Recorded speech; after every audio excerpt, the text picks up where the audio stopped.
सोचिए, एक ऐसी कहानी के बारे में जहां भगवान, खुद भगवान, अपने भक्त के लिए सदियों से इंतजार कर रहे हैं। सुनने में थोड़ा अजीब लगता है ना? चलिए, आज इसी अद्भुत कहानी के पीछे का राज जानते हैं। और यही वो सवाल है जो इस पूरी कहानी का दिल है। मतलब एक भगवान, एक भक्त और एक ईंट, और इन तीनों के बीच हजारों सालों का इंतजार। तो चलिए इस अनोखी कहानी में जरा और गहराई से उतरते हैं। ये कहानी है पंढरपुर के भगवान विट्ठल और उनके सबसे बड़े भक्त पुंडलिक की। एक ऐसी अविश्वसनीय कहानी जहां एक भक्त के अपने फर्ज ने खुद भगवान को इंतजार करने पर मजबूर कर दिया। लेकिन दिलचस्प बात यह है कि इस दिव्य कहानी की शुरुआत किसी देवता से नहीं, बल्कि एक बेटे से होती है। एक बिल्कुल साधारण इंसान जिसका नाम था पुंडलिक। तो कहानी की शुरुआत में पुंडलिक कोई आदर्श बेटा नहीं था, बिल्कुल भी नहीं। उसकी दुनिया बस अपनी खुशी और अपनी जरूरतों के आसपास ही घूमती थी। माता पिता की सेवा, अरे ये तो उसके लिए कोई मायने ही नहीं रखती थी। जरा सोचिए उसके बर्ताव के बारे में। वो अपने माँ बाप को तीर्थ यात्रा पर तो ले गया, पर सेवा भाव से नहीं, सिर्फ दिखावे के लिए। वो उन्हें एक जिम्मेदारी की जगह एक बोझ समझता था। और तो और, रात में जब वो खुद गर्म कंबल में आराम से सोता, उसके बूढ़े माँ बाप बाहर कड़कड़ाती ठंड में कांपते रहते थे। लेकिन फिर एक रात जंगल में कुछ ऐसा हुआ जिसने सब कुछ बदल कर रख दिया। वो एक ऐसी रात थी जो पुंडलिक की जिंदगी में एक बहुत बड़ा मोड़ लेकर आई। एक ऐसा मोड़ जिसने उसकी आत्मा को अंदर तक हिला दिया। उस रात जंगल में पुंडलिक ने अपनी आंखों से एक चमत्कार होते देखा।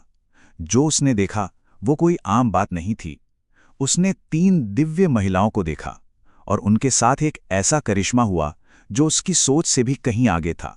पुंडलिक ने जब उनसे पूछा कि वो कौन है, तो उन्होंने एक बहुत बड़ा राज खोला। उन्होंने बताया, हम गंगा, यमुना और सरस्वती नदियां हैं। उन्होंने कहा कि जब पापी लोग हम में नहाते हैं तो हम मैली हो जाती हैं, लेकिन जब हम किसी ऐसे इंसान की सेवा करती हैं जो अपने माता पिता की सेवा करता है, तो हम फिर से पवित्र हो जाती हैं। ये बात सुनकर पुंडलिक का दिल ग्लानि और पछतावे से भर गया। बस वो एक पल ही काफी था। उस एक पल ने पुंडलिक को अंदर तक बदल दिया था। उसका दिल पूरी तरह से बदल चुका था और अब वो अपने किए का प्रायश्चित करने के लिए तैयार था। और ये बदलाव कोई छोटा मोटा नहीं था। जरा देखिए, जो पुंडलिक कल तक अपने माँ बाप को बोझ समझता था, आज उनकी सेवा करना ही उसकी सबसे बड़ी पूजा बन गई थी। अब वो पहले उन्हें खिलाता, भले ही खुद भूखा रह जाए। वो उन्हें आराम से सुलाने के लिए खुद रात रात भर जागता था। अब साल बीतते गए और पुंडलिक के अपने माँ बाप के लिए ये निस्वार्थ सेवा, इसकी खबर धीरे धीरे स्वर्ग तक पहुंच गई। उसकी भक्ति की गूंज इतनी तेज थी कि इसने खुद भगवान का ध्यान अपनी तरफ खींच लिया। और अब वक्त था उसकी भक्ति की सबसे बड़ी परीक्षा का। जानते हैं क्या हुआ? खुद भगवान विष्णु उससे मिलने स्वर्ग से नीचे उतर आए।